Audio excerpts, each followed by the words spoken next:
Olá, pessoas! Eu trouxe 2 livros de terror que você não conhece. Deixa o seu joinha, se inscreve para ficar por dentro dos meus vídeos. Inclusive, eu já tenho um vídeo aqui no canal que são das 3 leituras que eu pretendo ler para 2022. Se você tá curioso, dá uma olhadinha lá. E deixa nos seus comentários aqui também, falando se você já conhecia esses livros, se você não conhecia, se você leu, se você não leu e tá curioso para ler. E agora vamos lá ver quais são esses livros. O primeiro livro é o Carmilla, a Vampira de Karnstein, do Le Fanu, que é um autor irlandês, e essa história saiu em 1871-72. E é uma das primeiras histórias do gênero de terror, junto com algumas outras. No entanto, essa história é a primeira e exclusiva história com vampiros. Inclusive, ela foi inspiração para o Drácula, do Bram Stoker. Essa história também, ela contém uma certa dose de erotismo, o que eu achei muito interessante como foi trabalhado, porque na época você tem a Laura, que é a narradora e é com ela que se passa a história, e ela conta o que aconteceu com ela. Mas a Laura, ela era sozinha num castelo junto com o pai dela, e ela cresceu sem amigas. A primeira amiga dela traz um certo desconforto nela, porque é muito apegada a ela. E a primeira amiga dela parece estar apaixonada por ela. Mas a gente não sabe se isso é simplesmente impressão da Laura, porque ela nunca teve uma amiga antes, ou se realmente a amiga está apaixonada, porque essa amiga abraça muito ela, anda de mãos dadas, dá beijos nela. Mas isso também, pra época, não é tão estranho assim. As amizades entre as moças era muito forte e elas eram muito afetuosas e carinhosas umas com as outras, o que traz a gente uma certa dúvida se realmente é uma paixão romântica ou se não, é só impressão da gente, que hoje em dia a gente já assume que é um casal. E também a gente não sabe se é só a Laura dando paranoia porque ela nunca teve uma amiga na vida. Então eu achei muito interessante como o erotismo foi trabalhado. No final, a gente fica sabendo que sim, era uma paixão. E que essa amiga apaixonada, na verdade, é a vampira de Karnstein. E que é contado que alguns vampiros, dependendo da presa, com algumas presas pelo menos, eles se apaixonam e viram um jogo de conquista. Não só de acabar com a vida dessas presas, chupando sangue delas, mas viram um jogo de conquista, também de uma paixão. Você tem, pelo que eu pude notar, uma certa dose de folclore irlandês na história, ou pelo menos austríaco, ali da região da Estíria, que é onde a história se passa, que é explicado por um dos descendentes ali da região de Karnstein, e que sabia que a Carmilla era uma vampira e como funciona a vida dos vampiros ali. Isso é tudo bem explicado no final da história, logo depois do pré-clímax, que é quando a gente descobre que a Carmilla é a vampira e que a Laura está sendo atacada por ela.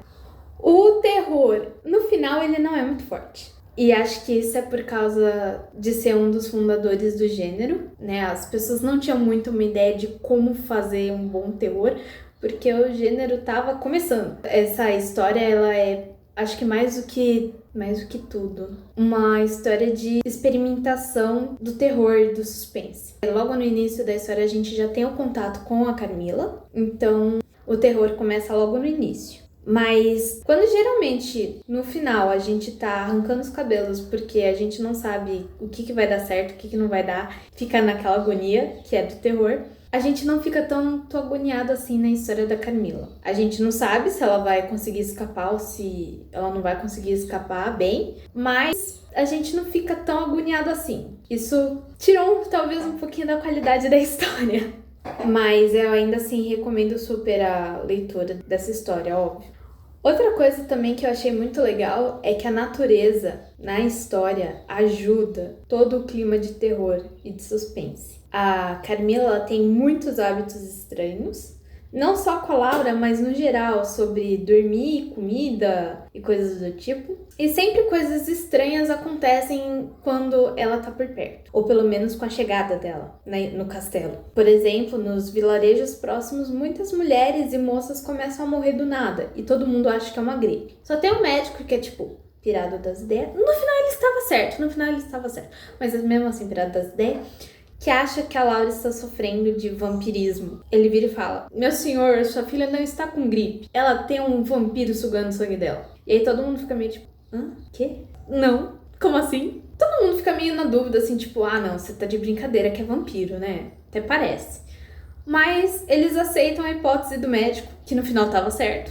E eles falam, não, Ora, você vai ficar com alguma companhia por perto sempre que você puder, porque a gente não quer ter um ataque de vampiro, você tá quase morrendo. O médico, inclusive, fala. Tipo. Então, essa é a primeira história de vampiros que a gente tem. Muitas outras histórias, além do Drácula, foram inspiradas nessa história do Le Fanu. Ele basicamente começou com o gênero de vampiros. E eu achei super legal a história, eu adorei. Mesmo achando os final e o clímax fracos, eu leria de novo, com certeza. Eu também tinha altas expectativas para essa história, não vou mentir, eu já tinha ouvido falar dela. E como ela tinha vindo antes do Drácula e tudo mais, então eu já tava expectativas altas para ela e acho que acabei ficando um pouco decepcionada por causa disso. Mas eu leria de novo, é uma leitura super recomendada, principalmente pelas marcas que essa história fez na literatura como uma das primeiras do gênero de terror e a primeira história com vampiros.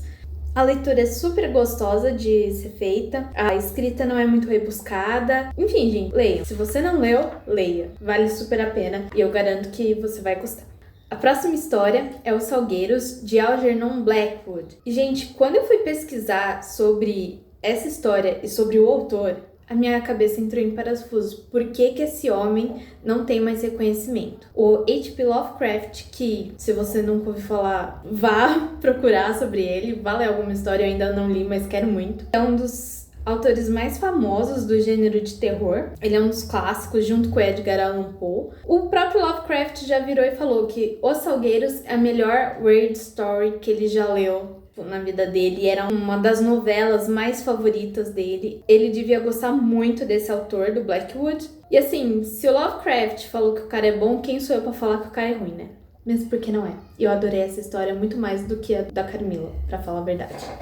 Como eu já disse, é uma novela essa história. Ela foi lançada em 1907. E por ser uma novela, já se espera que ela seja bem curtinha. Ela é mais ou menos do tamanho da Carmila. E a leitura dela é muito gostosa. Diferente da Carmila, o terror não começa logo no início. Ele é construído lentamente, mas é uma construção muito gradativa e muito forte. Tudo começa quando duas pessoas, que é o narrador e um colega dele, que ele chama simplesmente de sueco, decidem fazer uma viagem pelo Danúbio. Assim, tem gente que vai pra Disney no verão e no verão deles eles quiseram descer o Danúbio, né? Por que não? É um rio muito importante, aliás. Ele pega além da Alemanha outros países e eles saem de Budapeste. E o rio tá cheio, né? Porque é verão, muita chuva, não sei o quê. E tem muitas ilhas e bancos de areia nesse rio. E como é um rio grande e longo, eles não vão conseguir fazer a viagem de uma vez só. Então eles vão ter que passar algumas noites em ilhotas que tem pelo rio. E é o que eles fazem. Eles escolhem lá uma que eles acharam bonitinha e vão pra ilha. Assim, decisão muito boa deles. Depois dessa história, eu acho que eu teria dormido na canoa e ido. Porque, assim, você percebe o quão burra foi a decisão deles de parar na ilhota. Tudo acontece na ilha. Os Salgueiros, o título me lembrou do Salgueiro Lutador do Harry Potter, mas não tem nada a ver. Mais ou menos. A questão é que toda a natureza em volta deles parece que está contra eles, que eles não deviam estar ali e que se eles não saírem logo eles vão morrer.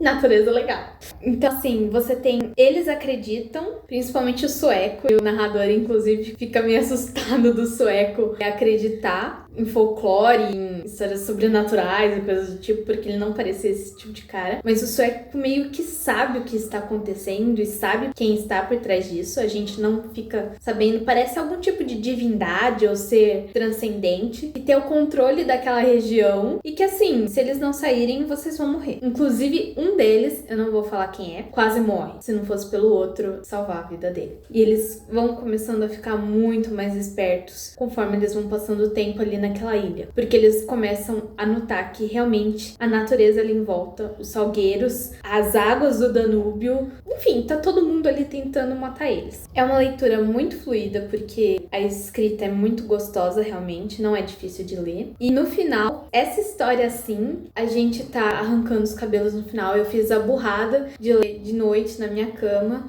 o final, porque eu fiquei viciada e queria terminar tudo. E eu fiquei com um certo medinho, sim, pouca coisa. Eu tava me cagando de medo. porque o final é muito bom.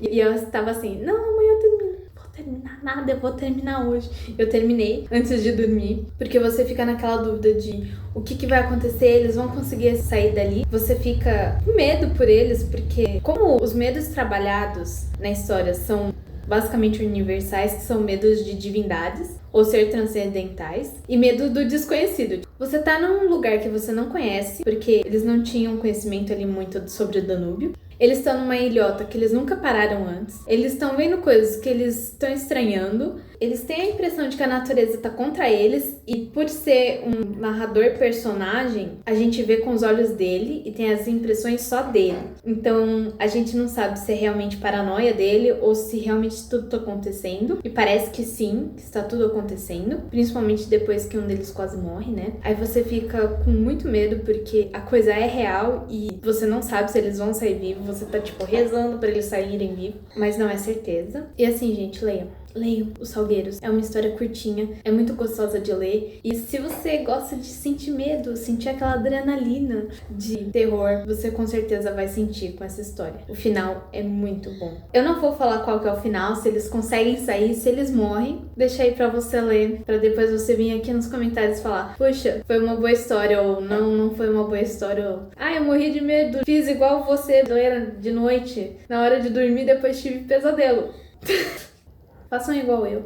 Eu adoro terror, gente, sério. Mas eu tenho um problema com terror de que eu fico com medo depois. Inclusive, isso é um problema, porque quando eu tô escrevendo meus contos de terror, eu escrevo terror. Não só terror, mas eu escrevo no geral, né? Eu não posso escrever à noite, porque eu fico com medo do que eu tô escrevendo. Isso é um problema.